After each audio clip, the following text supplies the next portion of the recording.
Tanda kiamat muncul di mana-mana, termasuk Jakarta. Dampak perubahan iklim semakin terlihat di mana-mana, termasuk di Jakarta. Wilayah pesisir Jakarta Utara, misalnya, telah mengalami penurunan tanah yang sangat signifikan akibat fenomena tersebut. Hal ini disampaikan oleh Menteri Koordinator Bidang Infrastruktur dan Pembangunan Kewilayahan Agus Harimurti Yudhoyono, AHY, saat melakukan kunjungan ke Tanggul Pantai Muara Baru pada Senin, tanggal 4 November tahun 2024 kemarin. Bisa dilihat teman-teman, tingginya permukaan air ini sudah lebih tinggi dibandingkan rumah-rumah yang di sana, kata AHY dalam kunjungan tersebut. AHY mengatakan Muara Baru merupakan salah satu daerah dengan tingkat penurunan tanah paling parah, mencapai 10 cm per tahun.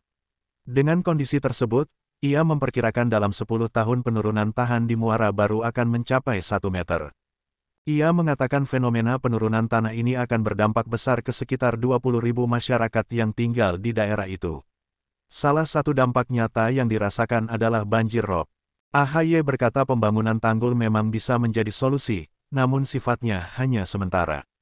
Dia mengatakan pemerintah perlu memikirkan solusi jangka panjang dari fenomena penurunan tanah ini. Kita perlu memproyeksikan bagaimana Jakarta 5, 10, 20 tahun ke depan apa yang menjadi tantangan kita, terutama kita tahu penduduk Jakarta ini besar dan padat, kata dia. Situasi di belahan dunia lain. Meski begitu, dampak perubahan iklim telah membuka sejarah manusia di bumi, di mana sebuah dunia lain di bawah es pun ditemukan. Tanda kiamat pemanasan global ini terjadi karena pembakaran bahan bakar fosil yang menghasilkan kadar karbon dioksida dan gas rumah kaca lain di atmosfer. Akibatnya temperatur bumi naik dan menjadi panas, hingga mencairkan es yang terjadi selama beberapa dekade terakhir. Arkeolog menemukan bukti kehidupan manusia selama berabad-abad lalu.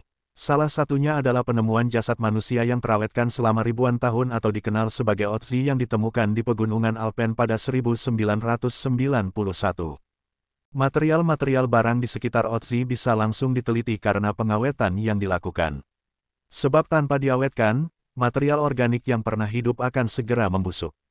Material itu termasuk serat tanaman, kayu, dan kulit. Penemuan itu membawa para ilmuwan pada abad Neolitikum di pegunungan Alpen. Ini meluncurkan bidang yang disebut arkeologi bongkahan es.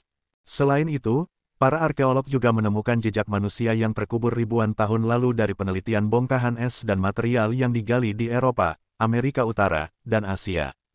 Misalnya temuan bukti manusia yang berburu dan menggembalakan rusa kutub sejak 6.000 tahun lalu.